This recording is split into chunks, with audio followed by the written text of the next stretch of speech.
स्वागत है आप सभी का एक नई वीडियो में। यदि आप सभी क्लास 7 में हैं तो ये वीडियो आप सभी के लिए बहुत ज़्यादा महत्वपूर्ण होने वाली है, क्योंकि इस वीडियो के अंदर मैं आप सभी को अभ्यास 7 सी के सभी क्वेश्चनों को सॉल्व कराऊंगा। यदि आप सभी को अभ्यास 7 सी के किसी भी क्वेश्चन को सॉल्व करने में समस्या आ रही है, कोई क्वेश्चन आपको समझ में नहीं आ रहा है, तो आपको इस वीडियो को बिल्कुल ध्यान से देखना है। इसके अंदर हर एक क्वेश्चन को हम बड़े आसान तरीके से सॉल्व करना सिखाएंगे। अगर आप इस वीडियो को कंप्लीट देख लेते हैं तो इसके अंदर जितने भी क्वेश्चन है उसको आप एग्जाम में बड़े आसानी से कर पाएंगे। तो चलिए पहला क्वेश्चन हम पढ़ते हैं, देखते हैं क्या दिया गया है और इसको किस प्रकार से हम सॉल्व करेंगे। तो पहला क्वेश्चन दिया गया है, वह राशि ज्ञात कीजिए जिसका, इसके अंदर टोटल आगे 3 क्वेश्चन है, जिसका पहला नंबर 35% बराबर 280। तो इसके अंदर सबसे पहले आपको राशि माननी होगी जिसका आपको गुणा करना होगा और उसके बाद आपको उस राशि का मान निकालना होगा। तो कैसे राशि मानते हैं और किसके अंदर गुणा करेंगे, ये सारी चीज़ें हम इस वीडियो के अंदर जानने वाले हैं। तो चलिए कॉपी पर चलते हैं और उसके बाद हम इसको बढ़िया तरीके से समझते हैं।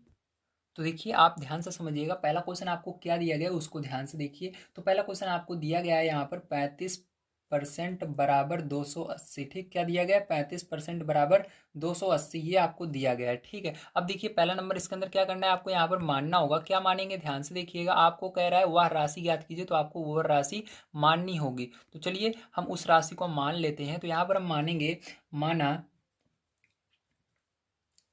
वह राशि यक्स है। क्या है? यक्स है। ठीक है, समझ गए आप सभी। तो इस तरह से आपको मानना है। अब देखिए ये जो यक्स है इसी का गुणा क्या करना है, जो परसेंट वाला आपका रहेगा उसी के अंदर गुणा करना है। तो देखिए 35% यहाँ पर परसेंट लगा हुआ है, तो इसी के अंदर आपको गुणा कर देना है यक्स का। ठीक है, तो यहाँ पर हम प्रतिशत वाले में इस यक्स का गुणा करेंगे, क्योंकि हमको कह रहा है उस राशि का 35% बराबर 280 ज्ञात करना है। तो आपको हमेशा याद रखना है प्रतिशत जिसके अंदर यानी परसेंट लगा रहेगा उसी के अंदर गुणा करना है। तो आप इस तरह से लिखेंगे यहाँ पर 35% और बराबर 280, ये तो आपको दिया गया है। ठीक है, अब आपको इसके अंदर गुणा करना है, तो गुणा का निशान लगाएंगे और आगे यक्स का गुणा कर देंगे इसके अंदर। अब देखिए ध्यान समझिएगा, यहाँ पर इस प्रतिशत को हटाकर हम क्या कर लिख सकते हैं, इसके नीचे 100 लिख सकते हैं। ठीक है, जब आप परसेंट हटाओगे तो नीचे 100 लिखना पड़ेगा। तो यहाँ पर यक्स गुणे 35, हमने क्या किया, इस परसेंट को हटाया और नीचे इसके 100 लिख दिया। इस तरह से आप कर सकते हो। ठीक है, तो ये हो गया। अब देखिए बराबर क्या हो जाएगा, 280 हो जाएगा। अब देखिए हमको क्या करना है, संख्या को संख्या की तरफ ले जाना है, बराबर को उस साइड ले जाना है। तो ध्यान रखिएगा, जब इधर गुणे का संबंध रहता है, गुणा बीच में रहता है, तो उधर ले जाने पर संख्या पलट जाती है। गुणा ही रहेगा इधर आने पर, लेकिन संख्याएं पलट जाएंगी। तो आप लिखेंगे यक्स बराबर 280 और इसको उधर ले जाएंगे तो गुणा ही रहेगा। ठीक है, 280 गुणा रहेगा, लेकिन ये संख्या पलट जाएगी। 100 नीचे था, इधर ऊपर चला आएगा, और जो 35 ऊपर था वो नीचे चला आएगा। ठीक है, अब देखिए इसके अंदर आप देखिए 35 35 और 100 ये आपस में 5 के पहाड़े में आते हैं, 5 के पहाड़ से कट रहा है। ठीक है, अगर हम इसके अंदर 100 को ना लेकर के आगे का केवल 2 अंक लें, 10 और 35, तो देखिए ये 5 के पहाड़े में आता है, काट देंगे। 5 दूनी 10, जीरो बचेगा, जीरो लगा दो, और 5 सते 35, ये आ गया। ठीक है, तो यहाँ पर क्या आया, एक्स बराबर आपका 280 गुणे 20/7। तो देखिए बीच में गुणा का निशान है, मतलब इसको भी हम 7 से काट सकते हैं। ठीक है, जब गुणे का निशान है तभी काटना है, प्लस और माइनस रहता है नहीं कटता है। तो यहाँ पर गुणा है तो इसलिए ये कट जाएगा। 7 एकम 7, 7 चौक 28, लेकिन यहाँ पर भी जीरो बच रहा है तो जीरो लगा देंगे। तो एक्स बराबर प्यारे बच्चों आपका क्या आ जाएगा, 40 गुणे में 20। तो जब आप 40 और 20 का गुणा करेंगे तो क्या आएगा, देखिए 4 का पाड़ा पड़िए, 2 बार 8 आएगा और 2 जीरो बच रहे हैं, तो 2 जीरो लगा दीजिए। तो ये आपका आंसर हो जाएगा 800। ठीक है, यक्स बराबर 800, मतलब वो राशि कौन सी होगी, 800 होगी। ठीक है, समझ गए आप सभी, वेरी गुड। चलिए इसके बाद देखते हैं इसका दूसरा नंबर क्वेश्चन क्या दिया गया, इसको किस तरह से करेंगे। तो देखिए दूसरा क्वेश्चन आपको दिया गया है 3/5% बराबर 90। ठीक, तो इसके अंदर भी हम मानेंगे माना हुआ राशि, क्योंकि सब में आपको राशि माननी होगी। ठीक है, आपसे राशि ही पूछा जा रहा है, तो मानेंगे माना वह राशि यक्स है। ठीक है, इस तरह से आप मानेंगे और उसके बाद क्या करेंगे, इसके अंदर यक्स का गुणा करेंगे जैसे आपने इसके अंदर किया था। तो यक्स गुणे 3/5% बराबर 90। ध्यान से देखिए क्या हो जाएगा, इस परसेंट को हटाएंगे, बटे में क्या करेंगे, 100 करेंगे। तो ये 3/5 और यहाँ पर गुणा लगाकर तभी आपको 100 लिखना है, डायरेक्ट नहीं लिखना है। ठीक है, गुणा लगाएंगे, बटे में आएगा, तो ये देखिए पहले से था, ये बटे में आ रहा है, मतलब गुणा होगा। ठीक है, इस तरह से लिखेंगे बराबर 90। बहुत सारे बच्चे यहाँ पर गलती कर देते हैं, प्लस लगा देते हैं, माइनस लगा देते हैं। नहीं, अगर आप परसेंट को बदल रहे हो, ठीक है, यहाँ पर नीचे ला रहे हो, तो ये गुणे में होगा। ठीक है, तो यक्स गुणे 3 बटे क्या हो जाएगा, 5 का गुणा 100 में होगा, तो 5 और देखिए 2 जीरो है, तो जो 2 जीरो लगा दीजिए। देखो 5 का पहाड़ा एक बार पढ़िए, 5 आया, और 2 जीरो है, 2 जीरो लगा दीजिए, बराबर क्या बचा, 90 बचा। फिर से हम इसको उस साइड ले जाएंगे तो यक्स बराबर आपका क्या हो जाएगा, 90, और ये संख्या पलट जाएगी, ठीक है, गुणा ही रहेगा लेकिन ये संख्या पलट जाएगी। 500 देखिए नीचे था ऊपर चला जाएगा, और जो ये 3 ऊपर था ये नीचे चला जाएगा। अब 3 से भाग दे दीजिए 90 में, तो देखिए 3 का पहाड़ा पड़िए 9 कितनी बार में आता है, 3 बार में ही आता है, ठीक है। और जीरो बच रहा है, जीरो लगा दीजिए, तो आपका क्या है, यक्स बराबर आ गया 30 यहाँ पर आ गया, और गुणे यहाँ पर 500 आ गया। तो यक्स बराबर अगर देखो 3 का पहाड़ा 5 बार पढ़ो, 3 पचे 15 होता है, कितने जीरो है, 1 2 3 जीरो है, तो 3 जीरो इसके आगे लगा दो, तो ये क्या हो गया आपका आंसर हो जाएगा। चलिए इसके बाद देखते हैं पैरचो इसके आगे हम इसका तीसरा नंबर क्वेश्चन किस प्रकार से होगा।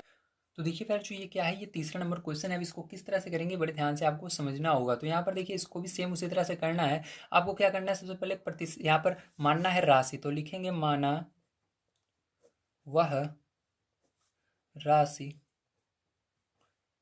यक्स है, क्या है, यक्स है, ठीक है। अब देखिए क्या करेंगे, इसके अंदर हम यक्स का गुणा करेंगे जैसे इसके अंदर किए थे, तो यक्स गुणे 0.25% बराबर क्या हो जाएगा, 600 हो जाएगा, ठीक है। अब देखो प्रतिशत हटाएंगे यहाँ पर, तो क्या हो जाएगा, ये 0.25 बटे में पर 100 आ जाएगा, बराबर यहाँ पर 600 हो जाएगा। अब देखिए ध्यान रखिएगा इसके अंदर देखिए 0 है, तो देखिए आपको ये दशमलव भी हटाना है, तो क्या करेंगे, यहाँ पर देखिए आपको दाईं तरफ से गिनना है दशमलव कितने अंक पर है। तो देखिए अंक किसको कहते हैं, ये जैसे 1 अंक 2 अंक इस तरह से, ठीक है, एक एक को गिनना है। तो देखिए 1 अंक पर 2 अंक के आगे, तो 2 अंक के आगे है, मतलब आपको दशमलव के दाईं तरफ कितने अंक है, दशमलव के दाईं तरफ देखना है, दशमलव के दाईं तरफ 1 2 अंक है, तो 2 जीरो नीचे आप लगा दोगे और ये दशमलव यहाँ से हट जाएगा आपका, ठीक है। तो आपका क्या बचा, यक्स गुणे 25 बचा, और बटे में हो गया 10,000, ठीक है। इस तरह से आप लिख दोगे, बराबर इधर 600 है। अब देखो इसको उधर ले जाएंगे तो क्या हो जाएगा पैरचू, इधर जाएगा तो आपका हो जाएगा 600, और उधर जाएगा देखिए नीचे वाला ऊपर चला जाएगा, यहाँ पर हो जाएगा 10,000, और बटे में 25 आ जाएगा। अब देखिए ध्यान समझिएगा, अब यहाँ पर देखिए अगर आप इसके अंदर देखिए 5 से काटते हैं तो इसके अंदर देखिए आगे 10 है, इसके अंदर 25 है, तो 10 और 25 आते हैं 5 पाड़े में। तो चलिए इसको पहले हम 5 से काटते हैं, तो 5 दूनी 10, और कितने जीरो बच रहे हैं, 10 के आगे 3 जीरो बच रहे हैं, 3 जीरो इसके अंदर लगा दीजिए, और ये 25, ठीक है। अब देखिए फिर से ये 5 से कट रहा है 20, तो यहाँ पर 5 से फिर से काट देना, ठीक है, 5 चौक 20, और कितने जीरो बचेंगे, 2 जीरो बच जाएंगे, ठीक। तो यक्स बराबर आपका क्या हो जाएगा, 600 गुणे में 400, ठीक है, ये आ जाएगा। अब देखिए इसके आगे गुणा कर लीजिएगा, 6 का पारा पड़िए, 4 बार 6 चौका 24, और कितना है यहाँ पर 1 2 3 4 जीरो, ठीक है। तो 4 जीरो यहाँ पर हम लगा देंगे इसके आगे, 1 2 3 4 जीरो, ठीक है। तो समझ में आ गया आप सभी को, वेरी गुड। तो ये क्या हो जाएगा, ये भी इसका आंसर हो जाएगा। तो यहाँ पर आपका होता है फर्स्ट नंबर का क्वेश्चन समाप्त। चलिए अब चलते हैं सेकंड नंबर क्वेश्चन पर, उसको भी सॉल्व करते हैं। तो देखिए फिर जो सेकंड नंबर क्वेश्चन आपको दिया गया है, किसी राशि का 5% 600 रुपये के 15% के बराबर है, वह राशि ज्ञात कीजिए, ठीक। तो यहाँ पर भी फिर आपको राशि ज्ञात करनी है, और यहाँ पर आपको दिया गया है 5% 600 रुपये के 15% के बराबर है, ये दिया गया, ठीक। तो यहाँ पर सबसे पहले आपको राशि मानना है, क्योंकि राशि ज्ञात करना है। तो चलिए सेकंड नंबर क्वेश्चन में भी हम मान लेते हैं, माना वह राशि यक्स है, ठीक है। तो हमने माना हुआ राशि यक्स है। तो यहाँ पर आगे देखिए आप क्या करेंगे, ध्यान समझिएगा। अब यहाँ पर क्या कह रहा है आपको, 5% 600 रुपये के 15% के बराबर है। तो यहाँ पर देखिए आपको ये बिल्कुल ऊपर की तरह दिया गया है 5% 600, ठीक। तो ये आपका इस तरह से है, लेकिन यहाँ पर इसको 600 जो है इसको क्या करेंगे, जैसे इधर दूसरी तरफ लिखे थे उसी तरह इसको भी लिखेंगे। तो यहाँ पर आपको इस तरह से लिखना है, 5% को एक तरफ लिखना है, और 600 देखिए को दूसरी तरफ लिखना है। जैसे ऊपर आप पहले वाले क्वेश्चन में देख सकते हैं, इस तरह से बिल्कुल लिख देना है, ठीक है। 5% जैसे यहाँ पर देखिए 5% है, तो देखिए इधर 35% एक तरफ है, और जो 280 दूसरी तरफ, इसी तरह 600 को भी दूसरी तरफ मैंने यहाँ पर कर दिया है। अब देखिए एक के 15% के बराबर है, के का मतलब होता है गुणा करना, ठीक है। किसके अंदर गुणा होगा, देखिए 600 रुपये के, तो 600 रुपये में 15% का गुणा हो जाएगा। और देखिए हमने जो राशि मानी है उसका गुणा हम कहाँ करते हैं, हमेशा पहले वाले में करते हैं, परसेंट वाले में। तो इसके अंदर यक्स का गुणा कर देंगे। अब देखिए क्या करेंगे, यहाँ से सॉल्व करेंगे इसको, ठीक है। तो चलिए सॉल्व कर लेते हैं। यहाँ पर देखिए 2% है, दोनों परसेंट को हमको हटाना होगा। तो यहाँ से देखिए क्या हो जाएगा, यक्स गुणे 5 बटे में क्या हो जाएगा, ये 100 हो जाएगा, परसेंट हटाएंगे तो, ठीक है, बराबर यहाँ पर 600, और गुणे, और यहाँ पर भी क्या हो जाएगा 15 बटे में 100 हो जाएगा, ठीक है। समझ में आया। अब देखिए इस 2 जीरो से ये 2 जीरो कट जा रहा है, क्योंकि बीच में गुणे का संबंध है। जब गुणे का संबंध है यानी बीच में गुणा लगा लगा रहता है तो ये कट जाता है। अब देखिए यहाँ पर नहीं कट रहा है, लेकिन हम क्या कर सकते हैं, इसको 5 से भाग दे देते हैं। 5 एकम 5, 5 दूनी 10, लेकिन जीरो बच रहा है, जीरो लगा देंगे तो आपका बचा यक्स गुणे यहाँ पर 1/20, क्या बचा 1/20 बचा। अब देखिए इधर क्या बचा आपका, बराबर किस साइड 6 बचा, गुणे में 15 बचा। अब क्या करेंगे, ध्यान समझिएगा, अब इसको उधर ले जाएंगे, ठीक, इस संख्या को। तो यक्स बराबर क्या हो जाएगा आपका, यहाँ पर हो जाएगा 6 गुणे 15, पहले से ही देखिए इस साइड है और इसको उधर ले जा रहे हैं, तो क्या होता है, ये इधर से उधर ले जाने में जब गुणा रहता है तो संख्या पलट जाती है। तो ये 20 ऊपर चला जाएगा, एक नीचे आ जाएगा। तो नीचे एक कभी भी नहीं लिखा जाता है, ध्यान रखिएगा, एक सबके नीचे रहता है। यहाँ पर भी एक है, इसके नीचे भी एक है, इसके नीचे भी एक रहता है, लेकिन लिखा नहीं जाता है। तो बस इतना आपको लिखना है और इसका गुणा कर लेना है। तो यक्स बराबर पर जब आप इन सब का गुणा कर लोगे तो देखिए कितना आ जाएगा, 15×6 = 90, तो यहाँ पर 90 हो जाएगा गुणे 20, ठीक है। तो यक्स बराबर फिर से गुणा कर लीजिए, 9 दूनी 18 और 2 जीरो है, 2 जीरो लगा दीजिए, तो कितना हो गया 1800 आंसर आ गया, ठीक है। तो यहाँ पर आपका ये आंसर आ जाएगा। तो समझ में आया आप सभी को, वेरी गुड। चलिए अब देखते हैं इसके आगे हम 3 नंबर का क्वेश्चन किस प्रकार से होगा। और एक चीज़ इसके अंदर ये रुपए में दिया गया था, ठीक है, तो रुपए यहाँ पर इसके अंदर लगा लीजिएगा, ठीक है। तो यहाँ पर रुपए लिख लीजिए या निशान लगा लीजिए रुपए का। तो चलिए तीसरा नंबर देखते हैं।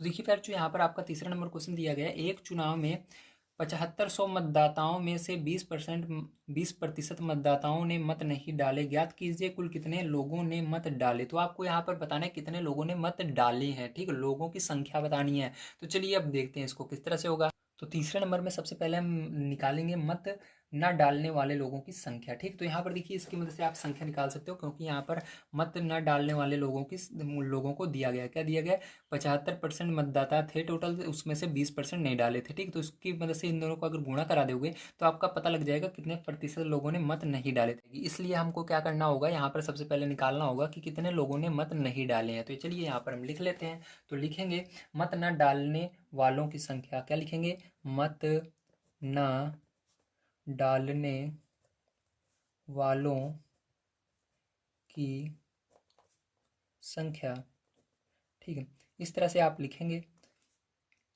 अब देखिए उसके बाद आपको क्या करना है, बराबर लगाना है। और यहाँ पर देखिए आप कैसे करेंगे, ध्यान समझिएगा, ठीक है। यहाँ पर बराबर लगाइए, यहाँ पर लगाइए, बात एक है, ठीक है। तो इधर देखिए यहाँ पर लगा रहा हूँ मैं बराबर, ताकि आपको दिखे। अब देखिए उसके बाद क्या करना है आपको, जो यहाँ पर दिया गया है कुल कितने मतदाता थे, 75,000 थे, ठीक। कितने लोग को मत देना था, 75,000 को, उसको लिखना है। कुल कितने मतदाता थे उसको लिखना है आपको, ठीक है। उसके बाद जितने लोगों ने नहीं दिया उनका प्रतिशत दिया गया है आपको, उसको लिख करके क्या करना है, यहाँ पर गुणा करा देना है, ठीक। तो देखिए यहाँ पर 20% मतदाताओं ने मत नहीं दिया है, तो इसी 20 का यहाँ पर लिख करके क्या करेंगे, सॉल्व करेंगे, ठीक है, प्रतिशत निकालेंगे। प्रतिशत में है, अब इसको संख्या निकल जाएगी। देखिए यहाँ पर क्या हो जाएगी, अब यहाँ पर इसका प्रतिशत हटाएंगे तो यहाँ पर बटे में 100 होगा। तो यहाँ पर 7500 गुणे 20% हटाएंगे, बटे में 100 लिखेंगे। 2 जीरो से ये 2 जीरो कट जाएगा। देखिए यहाँ पर 75 गुणे 20 आ जाएगा, ठीक है। अब यहाँ पर देखिए आपको क्या करना है, एक जीरो है, इसको लगा दीजिए। 2 का पहाड़ा 5 बार पढ़िए, 10, 10 की जीरो हासिल 1, 2 का पहाड़ा 7 बार 14, 1, 15। तो कितने मतदाता थे जिन्होंने मत नहीं दिए थे, तो 1500, कितने 1500 ये, लेकिन हमारा है मत ना देने वालों की, ठीक है। लेकिन हमको क्या कह रहा है, हमको कह रहा है यहाँ पर बताओ कुल कितने लोगों ने मत डाले, जो मत डाले उनका बताने। तो बहुत आसान है। अब इसके अंदर हमको लिखना है मत डालने वालों की संख्या। तो यहाँ पर लिखिएगा मत डालने वालों की संख्या बराबर, ठीक है, संख्या। अब बराबर लगा कर यहाँ पर आपको लिखना है कुल कितने थे, कुल कितने लोगों को मत, कुल कितने लोगों का नाम आया था, तो 7500 थे, ठीक। टोटल कितने लोगों का आया था, 7500 लोगों का मत में नाम आया था, ठीक है। समझ लीजिए इस तरह से 7500 लोगों का नाम आया था, लेकिन उसमें से इतने लोगों ने क्या हुआ, मत नहीं डाले थे। 1500 लोगों ने मत नहीं डाले थे, इनको बाहर निकाल लीजिए। जिन्होंने नहीं डाले उनको सबको क्या करिए, बाहर निकाल दीजिए उनका नाम। तो केवल उन्हीं लोगों का नाम बचेगा इसके अंदर जिन्होंने मत डाले थे। तो इसको घटा देना है, तो यहाँ पर क्या हो जाएगा आपका, तो 0 0, ठीक है। और यहाँ पर 5 में से 5 जाएगा 0, 7 में से 1 जाएगा 6 हो जाएगा, ठीक। तो कितने लोगों ने मत डाले थे, 6000 लोगों ने मत डाले थे। यही क्या हो जाएगा आपका आंसर हो जाएगा, ठीक है। समझ में आया, वेरी गुड। चलिए इसके बाद देखते हैं 4 नंबर क्वेश्चन किस प्रकार से किया जाएगा। तो देखिए फिर जो 4 नंबर क्वेश्चन आपको दिया गया है, खड़िया में 40% कैल्शियम, 12% कार्बन, और 48% ऑक्सीजन है। 1 किलोग्राम खड़िया में प्रत्येक की मात्रा ग्राम में बताइए। तो क्या करना है आपको, 1 किलोग्राम खड़िया में प्रत्येक की मात्रा ग्राम में बताना है। और यहाँ पर आपको प्रतिशत में दे दिया गया क्या क्या चीज़ें हैं। उसके अंदर कैल्शियम 40% है, कार्बन 12% है और 48% ऑक्सीजन है। अभी आपको इसको बताना है। तो कैसे करेंगे, चलिए 4 नंबर क्वेश्चन पर चलते हैं और इसको बढ़िया तरीके से कॉपी पर देखते हैं। ठीक है, तो देखिए यहाँ पर 4 नंबर मैंने लिख लिया है। अब इसके बाद ध्यान से आपको समझा देता हूँ। ठीक है, तो सबसे पहले इसके अंदर आपको निकालना होगा 1 किलोग्राम में कितने ग्राम होते हैं। ठीक है, तो ग्राम में इसको सबको हम चेंज करेंगे, क्योंकि 1 किलोग्राम है तो सही सीधी बात कहें तो इसके अंदर सब ग्राम में आएंगे। ठीक है, क्योंकि 1 किलोग्राम में 3 भाग में बांटना है, कितना कैल्शियम है, ठीक है, कितना इसके अंदर ऑक्सीजन है, कितना इसके अंदर कार्बन है। ठीक है, तो चलिए अब देखते हैं। तो यहाँ पर हम लिखेंगे 1 किलोग्राम। ठीक है, 1 किलोग्राम बराबर कितने ग्राम होते हैं। तो आपको पता होगा 1 किलोग्राम में 1000 ग्राम होते हैं। कितने ग्राम होते हैं, 1000 ग्राम होते हैं। तो यहाँ पर 1000 ग्राम आपको लिख लेना है। ठीक है, इस तरह से। अब देखिए ध्यान से देखिएगा, अब हमको कैल्शियम की मात्रा निकालनी है। तो लिखेंगे कैल्शियम की मात्रा बराबर। ठीक, अब उसके बाद फिर क्या करना है आपको, ध्यान से देखिएगा। यहाँ पर देखिए इसका निकालने का सीधा सा होता है, जैसे मैंने अभी बताया था। कुल कितना है, तो कुल 1000 ग्राम, यानी एक किलो को 1000 में हमने बदल दिया। अब इसकी जगह क्या लिखेंगे, 1 किलो की जगह 1000। 1000 ग्राम है और कैल्शियम की मात्रा कितनी है प्रतिशत में, उसको लिख लेना है। तो देखिए मैं आपको दिखा देता हूँ। तो कैल्शियम की मात्रा देखिए 40% दी गई है बुक में। ठीक है, ये दी गई, तो 40% लिखेंगे। जैसे भी मैंने पीछे संख्या निकाला था उसी तरह से यहाँ पर भी इसी तरह से प्रतिशत लगा दीजिए। अब इसको सॉल्व कर लीजिए। तो यहाँ पर देखिए क्या हो जाएगा, 1000 हो जाएगा, गुणा लगाएंगे। यहाँ पर देखिए देखिए यहाँ पर एक चीज़ और आप सोच रहे होंगे, सर आपने ग्राम में क्यों किया, आप किलोग्राम में भी कर सकते थे ना। ये बात तो आपके दिमाग में आ रही होगी। तो इसको मैं प्यारे बच्चों इसलिए किया क्योंकि आपको इसके अंदर खुद ही दिया गया है कि बताओ ग्राम में बताइए, क्या ग्राम में बताना है। इसलिए पहले मैंने इसको किलोग्राम को ग्राम में चेंज किया। ठीक, समझ गए आप सभी, वेरी गुड। अब ग्राम वाले को यहाँ पर लिखा मैंने। उसके बाद देखिए कैल्शियम की मात्रा 40% दी गई, उसको लिखा। अब देखिए यहाँ पर 40 लिखा और बटे में क्या करना है, प्रतिशत की जगह 100 कर देना है। ठीक है, अब देखिए 2 जीरो से ये 2 जीरो ऊपर वाले कट जाएंगे और पैर बच्चों यहाँ पर आपका 10 × 40 हो जाएगा। तो 10 का देखिए यहाँ पर आपको 4 का पारा एक बार पढ़ लेना है। तो कितना हो जाएगा, 4 हो जाएगा। 4 एकम 4 और 2 जीरो बच रहे हैं, 2 जीरो लगा देने हैं, 400 हो जाएगा। ठीक है, सीधी सी बात है। अब देखिए ये क्या आ गया आपका, पहला आंसर आ गया कि जो कैल्शियम की मात्रा है वो कितनी होगी, 400 ग्राम होगी। ठीक, कितना होगी, ग्राम, क्योंकि ग्राम में इसको हमने निकाल रहा है तो ग्राम लगेगा। ठीक है, अब चलिए दूसरा इसके बाद हम निकालते हैं। अब निकालेंगे कार्बन की मात्रा। ठीक है, तो कार्बन की मात्रा देखिए ध्यान से। तो यहाँ पर लिखेंगे कार्बन की मात्रा बराबर। ठीक है, तो इस तरह से कार्बन की मात्रा बराबर आपको लिखना है। तो देखिए इसके अंदर भी ग्राम तो आपका सेम रहेगा। कुल कितने ग्राम था, 1000 ग्राम था। ठीक, कुल 1000 ग्राम था और 1000 ग्राम गुणा लगाना है। 1000 ग्राम में कार्बन की मात्रा कितनी थी आपको दिया गया है प्रतिशत में, बुक के अंदर देखिए ये दिया गया है।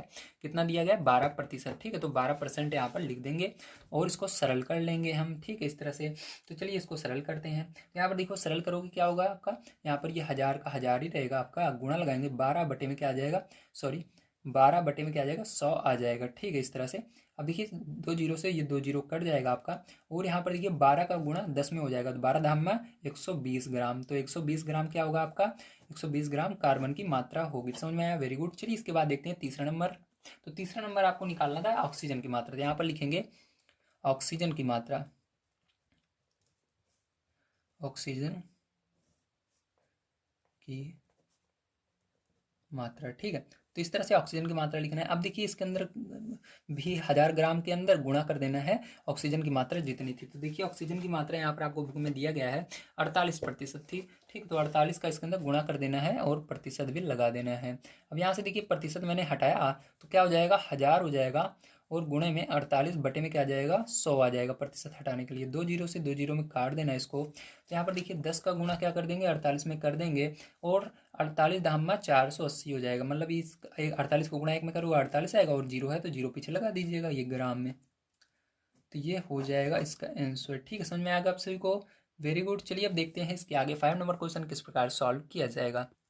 तो देखिए फिर जो 5 नंबर क्वेश्चन आपको दिया गया है, एक गांव की जनसंख्या 1200 है। इसमें 40% पुरुष, 30% स्त्रियां और शेष बच्चे हैं। तीनों की अलग अलग संख्या ज्ञात करनी है। ठीक है, ज्ञात कीजिए या ज्ञात हमको करनी है। चलिए अब देखते हैं किस तरह से होगा इसको। तो देखिए ध्यान समझिएगा, यहाँ पर आपको क्या क्या चीज़ें दी गई हैं 5 नंबर में। पहले नंबर दिया गया पुरुषों की पुरुषों का जो प्रतिशत है वो 40% है और स्त्रियों का जो प्रतिशत दिया गया वो 30% दिया गया है। और कहा जा रहा है शेष जो है वो बच्चे हैं, ठीक। प्रतिशत अब बच्चों का भी आपको निकालना है, तो चलिए बच्चों का प्रतिशत यहाँ पर निकाल लेते हैं। तो कैसे निकालेंगे ध्यान से देखिएगा, ठीक है। तो लिखेंगे बच्चों का प्रतिशत,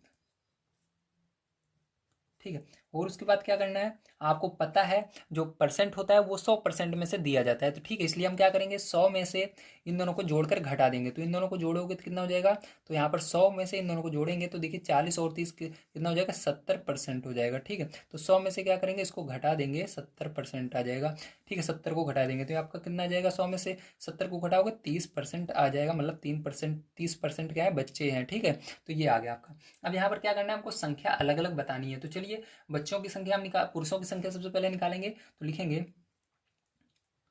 पुरुषों की संख्या, ठीक है। तो पुरुषों की संख्या बराबर क्या हो जाएगा, तो जैसे भी पीछे हमने किया था उसी तरह से करेंगे। कुल कितनी जनसंख्या है, तो आपको दिया गया है कुल जनसंख्या 1200। तो 1200 के अंदर जो पुरुष हैं उसको गुणा करेंगे, तो 1200 यहाँ पर लिखेंगे। और पुरुष जो हैं वो 40% है, 40% का इसके अंदर गुणा करेंगे। अब देखिए यहाँ पर 1200 और प्रतिशत हटाएंगे, यहाँ पर 40 ऊपर रहेगा, प्रतिशत हटाएंगे नीचे क्या चला जाएगा, 100 चला जाएगा। तो 2 जीरो से ये क्या हो जाएगा, 2 जीरो कट जाएगा और यहाँ पर क्या हो जाएगा आपका 12 गुणे में 40 हो जाएगा।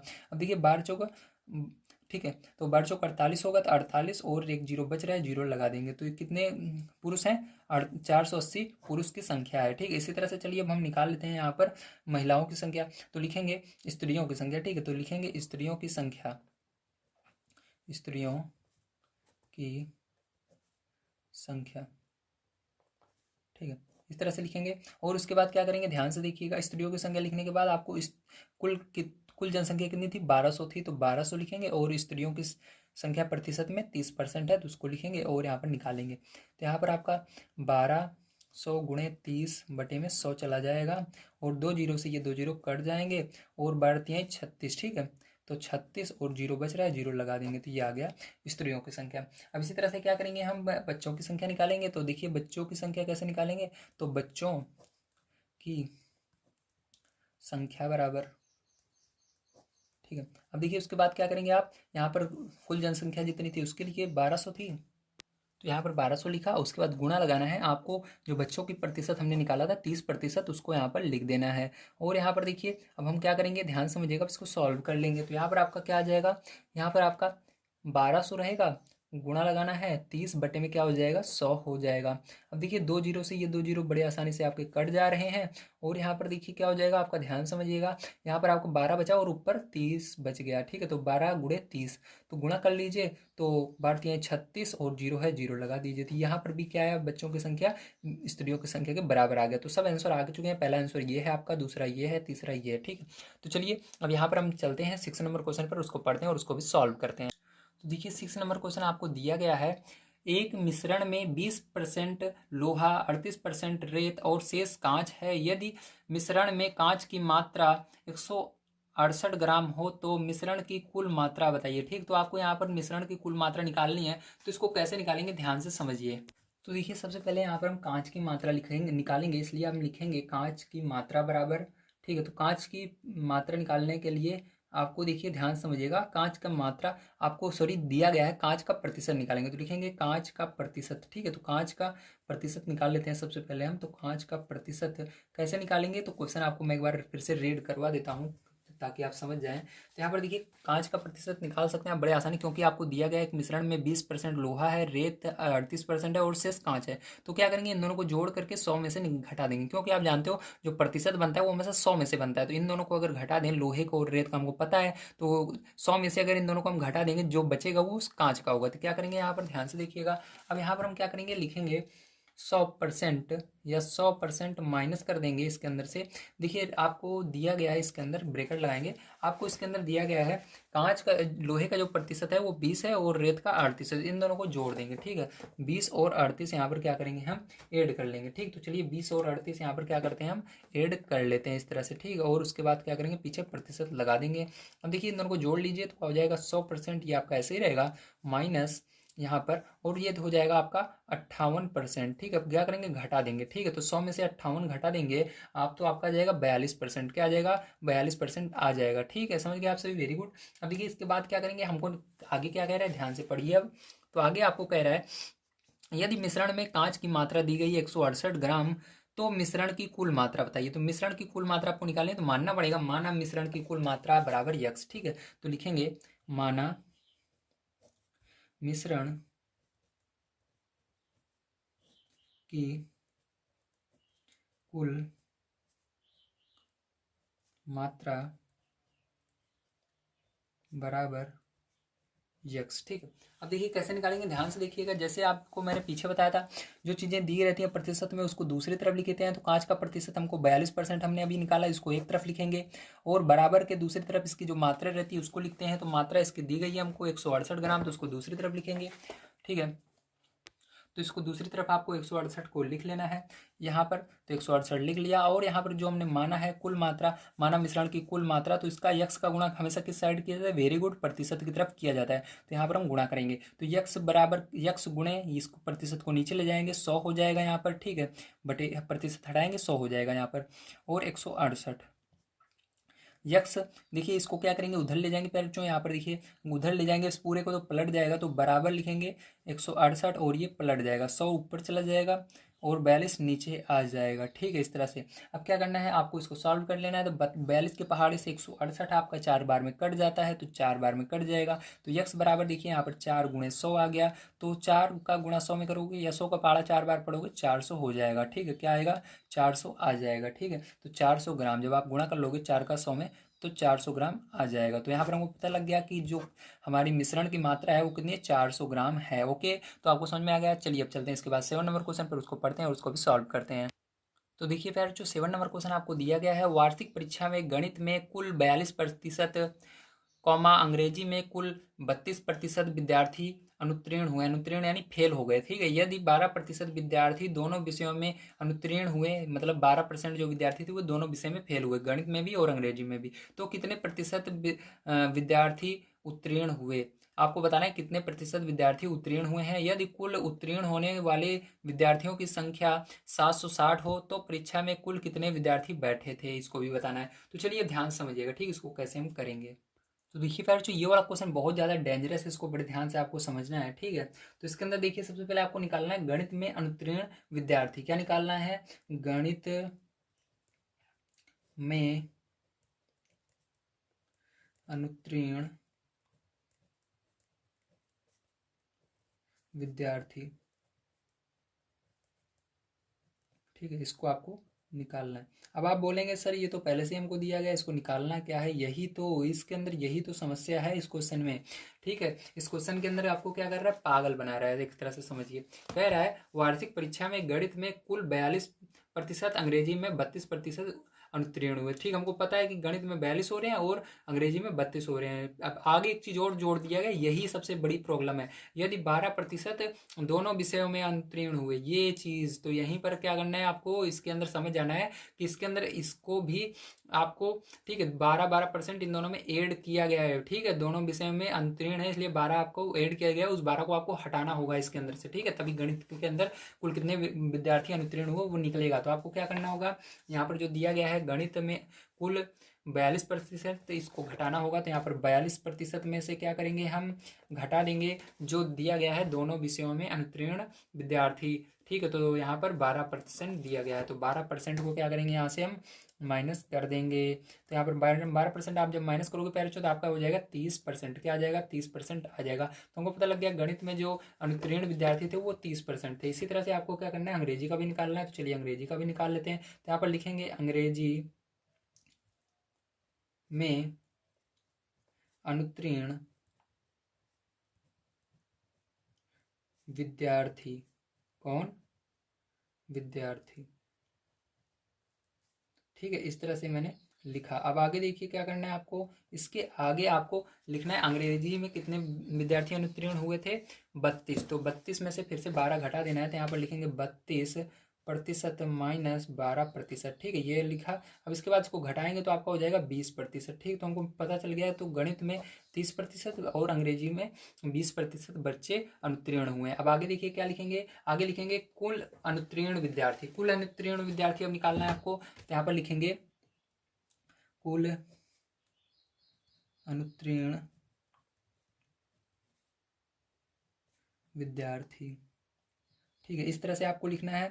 उसके बाद देखिए फिर जो आगे क्या लिखेंगे, यहाँ पर बराबर लगाएंगे और यहाँ पर आपको अब सबको जोड़ लेना है। तो देखिए अंग्रेजी गणित में 30% थे, प्लस लगाओ। उसके बाद अंग्रेजी में आपके 20% थे, और दोनों विषयों में जो फेल हुए हैं वो कितने थे, 12% थे। तो इसको जोड़ लेना है, इस तरह से आप जोड़ेंगे, ठीक है। जो पहले था वो गलत था। अब देखिए इसको जोड़ेंगे तो आपका कितना आ जाएगा, ध्यान से देखिए। तो 30, 20, 50, 50 और 12 कितना हो जाएगा आपका, 62 हो जाएगा, ठीक है। तो ये 62% आ गया। यहाँ पर आ जाएगा 62%। क्या लगाएंगे, 62% लगा दोगे, ठीक है। समझ में आ गया आप सभी को।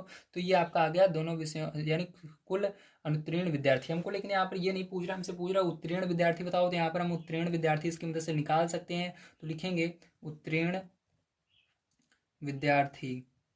तो क्या करना है इसके लिए, तो आप मैंने बताया था आपको, कभी भी प्रतिशत निकलता है 100 में से निकलता है। तो 100% में से अगर हम जो फेल हुए हैं उनको घटा देंगे तो हमको पता लग जाएगा कितने बच्चे पास हुए हैं। तो हमको पास वाले को यहाँ पे निकाल रहे हैं। उत्तीर्ण यानी पास क्या होता है, पास होता है, ठीक है। अनुत्तीर्ण यानी फेल होता है, इसका मतलब, ठीक है। अब देखो हमको पास वाले का निकालना है, तो इसको माइनस कर देंगे। 100 में से 62 निकालेंगे तो हमारा हो जाएगा यहाँ पर 8, ठीक है। और यहाँ पर हमारा 9 में से 3, 38, ठीक है। तो 38% हमको मिल गया कि ये उत्तीर्ण विद्यार्थी हैं, ठीक है। अब यहाँ पर हम क्या करेंगे, इसके अंदर हमको विद्यार्थियों की संख्या निकालनी है। तो विद्यार्थियों की संख्या निकालने के लिए क्या हो जाएगा, चलिए लिख लेते हैं। तो लिखेंगे उत्तीर्ण विद्यार्थियों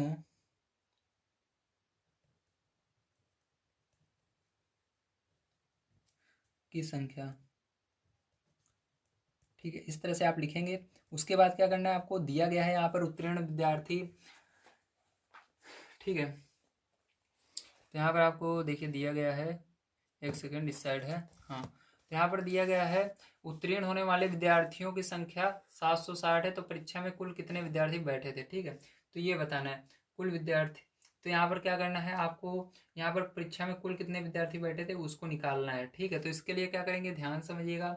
अब यहाँ पर आपको इसको, इसके लिए आपको क्या करना होगा, इसको सॉल्व करना होगा, ठीक है। तो यहाँ पर उत्तीर्ण विद्यार्थियों की संख्या हमको पहले से ही दी गई है, इसको नहीं निकालना है। तो यहाँ पर इसकी जगह हम लिख देंगे, हमको दिया गया है 760 बुक के अंदर।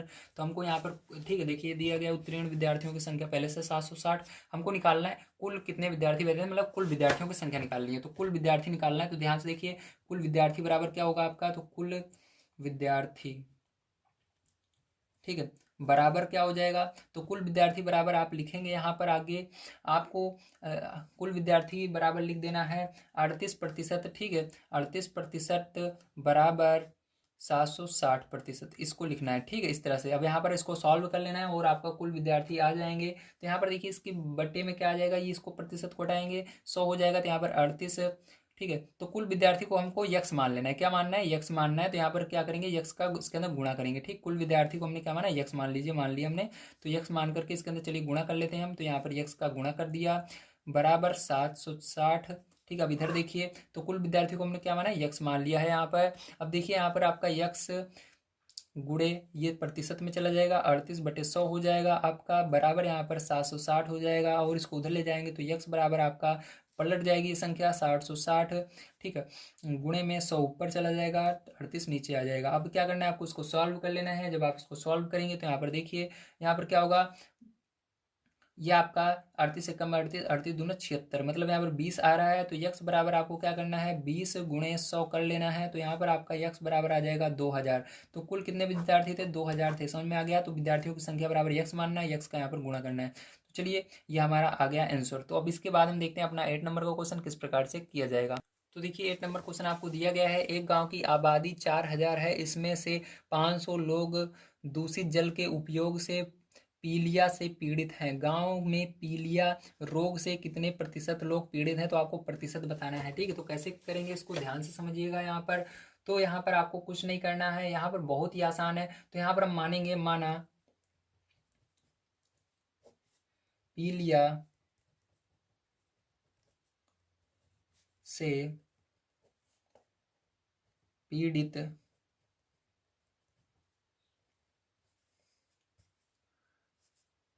लोगों की संख्या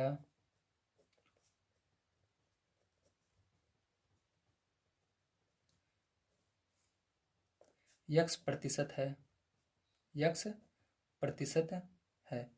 तो इसको आपको मान लेना है, ठीक। इस तरह से आप मानेंगे, क्या माना, यक्स प्रतिशत है, ठीक है। तो जो पीड़ित लोग हैं उनकी जो संख्या है यक्स प्रतिशत है। अब क्या करेंगे, ध्यान से समझिएगा। यहाँ पर आपको क्या करना है, कुल, ठीक है, आपको क्या करना है, यहाँ पर जो आपको दिया गया है कुल आबादी, कुल आबादी के अंदर हम क्या करेंगे, इसी प्रतिशत से गुणा कर देंगे। तो यहाँ पर हमको दी गई कुल आबादी 4000, तो 4000 के अंदर आपको इसी प्रतिशत से, यक्स प्रतिशत से गुणा कर देना है। और जितने पीलिया वाले लोग हैं, तो देखिए पीलिया वाले लोग 500 हैं, उसको बराबर के दूसरी साइड लिख देना है इस तरह से आपको, ठीक है। अब देखिए क्या करेंगे, यहाँ पर इस प्रतिशत को हटाएंगे तो यहाँ पर बटे में 100 आ जाएगा। तो यहाँ पर हो जाएगा 4000 गुणे यक्स बटे में 100 आ जाएगा। 2 जीरो से ये 2 जीरो बड़े आसानी से कट जाएगा, बराबर यहाँ पर 500 रहेगा आपका। अब देखिए यक्स, और यहाँ पर देखिए क्या बचा, गुणे में इधर 40 आगे बच गया है इसके, बराबर इधर 500 बच गया है। अब इसको 40 को उधर ले जाएंगे, बटे में चला जाएगा क्योंकि यहाँ पर गुणे में है। तो यक्स बराबर हो जाएगा 500 बटे में 40, यहाँ पर जीरो से ये जीरो कट जाएगा। तो यक्स बराबर आपका 50 बटे में 4 आ जाएगा। तो 50 से आपको क्या करना है, 4 से आपको 50 में भाग दे देना है। तो भाग दोगे तो आपका कितना जाएगा, तो यहाँ पर आपका आएगा 4 एकम 4, ठीक है। और यहाँ पर बचेगा आपका एक और जीरो, मतलब 10। तो 4 दूनी 8, ठीक है, ये आ गया। और दशमलव में 5%, 4×5 = 20, ठीक है। तो ये आपका 12.5% आ जाएगा। तो उम्मीद है प्यारे जो आप सभी को सारी चीज़ें समझ में आ गई होंगी। मैंने बहुत आसान तरीके से आपको ये पूरी एक्सरसाइज समझाने की कोशिश की है। अगर आप सभी को वीडियो पसंद आया तो एक लाइक जरूर कीजिएगा, चैनल को सब्सक्राइब कीजिएगा और जितना हो सके अपने दोस्त तक शेयर जरूर कीजिएगा। तो मिलते हैं अगली वीडियो में। वीडियो देखने के लिए धन्यवाद। आप सभी का दिन शुभ हो। Thank you very much.